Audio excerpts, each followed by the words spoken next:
ಎಲ್ಲರಿಗೂ ಮಧ್ಯಾಹ್ನದ ಶುಭಾಶಯಗಳು. ನೋಡಿ ಫ್ರೆಂಡ್ಸ್, ನಾವೀಗ ನಾನು ತಾಮ್ರ ಮತ್ತು ಕಂಚಿನ ಶಿಲಾಯುಗದ ಅಲ್ಲಿ ತನಕ ನಾನು ಹೇಳಿದ್ದೆ.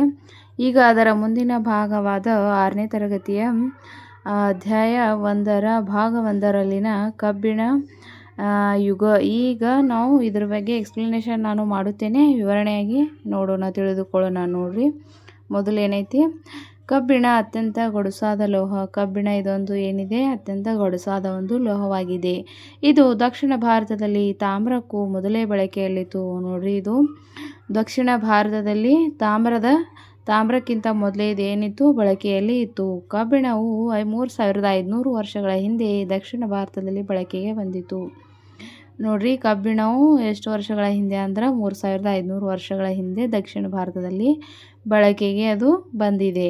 ಈ ಕಾಲವನ್ನು ಬೃಹತ್ ಶಿಲಾ ಸಂಸ್ಕೃತಿಯ ಕಾಲವೆಂದು ಕರೆಯುತ್ತಾರೆ. ನೋಡ್ರಿ, ಕಬ್ಬಿಣ ಯುಗದ ನಾವು ಈ ಕಾಲವನ್ನು ಏನೆಂದು ಕರೆಯಲಾಗಿದೆ ಅಂದ್ರೆ ಶಿಲಾ ಸಂಸ್ಕೃತಿಯ ಕಾಲ ಅಂಥೇಳಿ ಕರೀತಾರ. ಕಬ್ಬಿಣದ ಆಯುಧ ಮತ್ತು ಸಲಕರಣೆಗಳು ಕೃಷಿ ಹಾಗೂ ಕರಕುಶಲ ಉತ್ಪಾದನೆಯಲ್ಲಿ ನೆರವಾದವು. ಕಬ್ಬಿಣದ ಆಯುಧ ಮತ್ತು ಸಲಕರಣೆಗಳು ಎದರಲ್ಲಿ ನಮಗೆ ಉಪಯೋಗ ಆಗ್ಯಾವ ಅಂದ್ರೆ ಉತ್ಪಾದನೆಯಲ್ಲಿ ಅಂದ್ರೆ ಕೃಷಿ ಹಾಗೂ ಕರಕುಶಲ ಉತ್ಪಾದನೆಯಲ್ಲಿ ನಮಗೆ ನೇರವಾದ ಮಹತ್ವವನ್ನು ನೀಡಿದ್ದಾವೆ. ಉತ್ತರ ಭಾರತದಲ್ಲಿ ಕಬ್ಬಿಣದ ಬಳಕೆ ತೀವ್ರಗೊಂಡಂತೆ ಕೃಷಿ ಚಟುವಟಿಕೆಗಳು ಗರಿಗೆದರಿತು. ನೋಡ್ರಿ, ಉತ್ತರ ಭಾರತದಲ್ಲಿ ಕಬ್ಬಿಣದ ಬಳಕೆ ಹೆಚ್ಚಾದಂತೆ ಕೃಷಿ ಚಟುವಟಿಕೆಗಳು ಏನಾಗ್ಯಾವ ಅಂದ್ರೆ ಗರಿಯನ್ನು ಗೆದರಿದವು.